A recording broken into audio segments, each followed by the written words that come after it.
भारताला छळायला निघालेल्या पाकिस्तानची डोकेदुखी संपत नाहीये। पाकच्या सरकारला त्रास द्यायला बलोच काय कमी होते की आता सिंधू देश बनवण्यासाठीच्या आंदोलनाला सुद्धा जोर मिळालाय, बळ मिळताना दिसतंय। एकीकडून भारताने पाकिस्तानची जलकोंडी केली आहे, शस्त्रकोंडी केली आहे, व्यापार कोंडी केली आहे। असं असताना अंतर्गत आव्हानांमुळे पाक पुरता बेजार झालेला दिसतोय।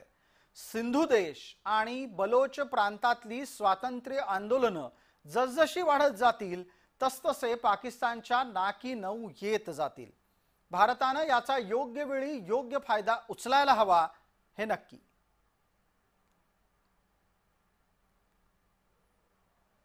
पाकड्यांच्या अन्यायाला कंटाळून स्वतंत्र सिंधू देशाची मागणी जोर धरू लागली। पाकिस्तानातील सिंध प्रांतामध्ये हे आंदोलन उभं राहिलंय। गेली अनेक वर्षांपासून हे आंदोलन घडताना दिसतं आहे। पाकिस्तानमधल्या महत्त्वाच्या लढाईच्यासाठी सिंधू देशाचा स्वतःचा झेंडा आहे, चिन्ह आहे आणि नकाशा सुद्धा। अधिकचा तपशील आपल्या समोर येतोय, तो पाहणार आहोत। स्वतंत्र सिंधू देशाची लढाई खूप जुनी आहे। भारताच्या फाळणीच्या आधीपासून सिंधी समुदाय स्वतःचा वेगळा देश मागतोय। सिंधू देशाची मागणी सगळ्यात पहिल्यांदा 1 एप्रिल 1936 ला करण्यात आली होती। सिंध प्रांतातल्या संसदेमध्ये ती मागणी झाली। गुलाम मुर्तजा सईद यांनी सिंधू देशाची संकल्पना मांडली आहे। भाषा आणि संस्कृती टिकावी याच्यासाठी स्वतंत्र सिंधू देश मागितला जातोय, हे लक्षात घ्या। ही मागणी आता पाकिस्तानची पुरती डोकेदुखी ठरली आहे।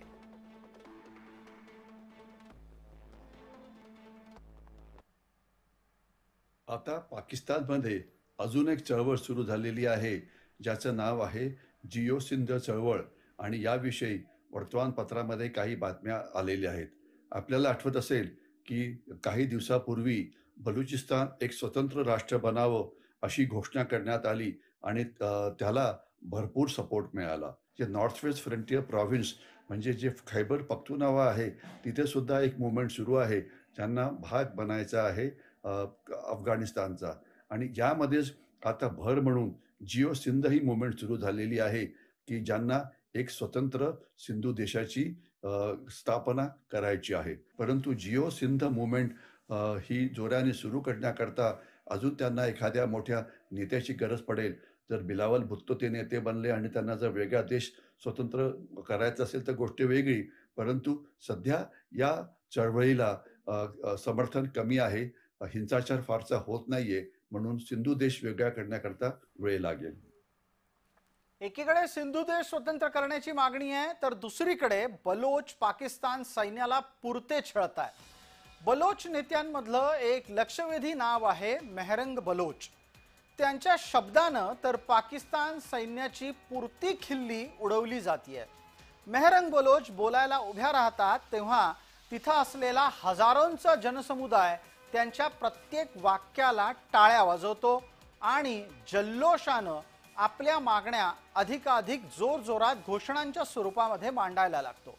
आपण जी गर्दी पाहताय ती स्वतंत्र बलुचिस्तानच्या साठी उभ्या राहिलेल्या आंदोलनाच्या साठीची आहे। यामध्ये मेहरंग बलोच बोलतात, त्यावेळेला काय घडतं ते आता आपण पाहणार आहोत।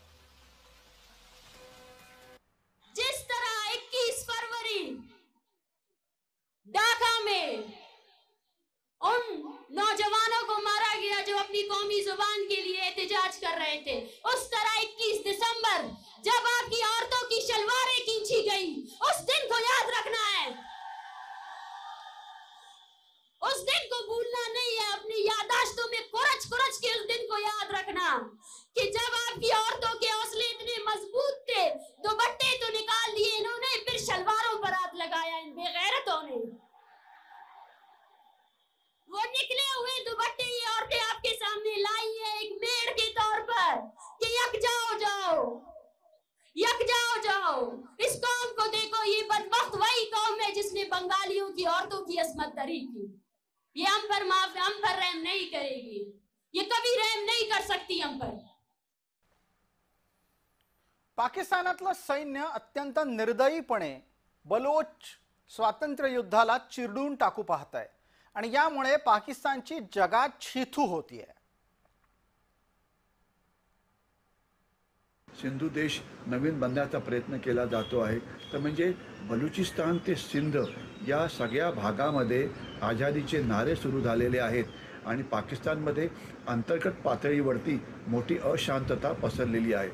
बलुचिस्तान असो की सिंध असो, आणि पाकिस्तानचे जनरल मुनीर यांच्याकरता हे एक मोठं आव्हान आहे। त्यांचं म्हणजे आव्हान असं आहे की त्यांचं लक्ष होतं काश्मीरवरती, परंतु त्यांना आता स्वतःच्याच प्रांतामध्ये फुटीरतावादाचा सामना करावा लागत आहे आणि त्यामुळे पाकिस्तानची एकता आणि स्थिरतेवरती गंभीर प्रश्नचिन्ह निर्माण झालेलं आहे। विविध बलुची गटांनी स्वातंत्र्य घोषित केल्यामुळे भारतावर त्याचा फारसा परिणाम होणार नाही। याचं कारण म्हणजे आत्ता तरी हे स्वातंत्र्य केवळ कागदावरती आहे, कारण बलुचिस्तानमध्ये बलूच लोकांची लोकसंख्या जेमतेम 50 ते 70 लाख आहे। पाकिस्ताननी तिथे मोठ्या प्रमाणावर पंजाबी लोकांना आणून वसवलेलं आहे आणि एका 25 कोटी लोकसंख्या असलेल्या देशात 50-60 लाख लोकांकडनं स्वातंत्र्य घोषित करणं सोपं आहे, पण ते प्रत्यक्षात आणणं टिकवणं अवघड आहे। बलूच लोकांनी स्वतःचं स्वातंत्र्य घोषित केल्यामुळे भारताला या गटांना नैतिक पाठिंबा द्यायला किंवा त्यांना विविध प्रकारची मदत जी सशस्त्र नसेल पण अशा प्रकारची मदत पुरवणं हे आता अधिक सोपं होणार आहे। काही का होईना ज्यांना पाकिस्तानच्या बाजूनं उभं राहायचंय त्या अमेरिकेला सुद्धा बलोच आणि सिंधू देशाची चळवळ ही अदखलपात्र ठरवता येणार नाही आणि भारताच्या आनंदामध्ये मीठ कालवायला निघालेल्या पाकिस्तानला डोकेदुखीसाठी इतकी कारणं पुरेशी आहेत। विशेषतः या भागामध्ये तुर्तास इतकंच। आपण पाहत रहा फक्त जय महाराष्ट्र।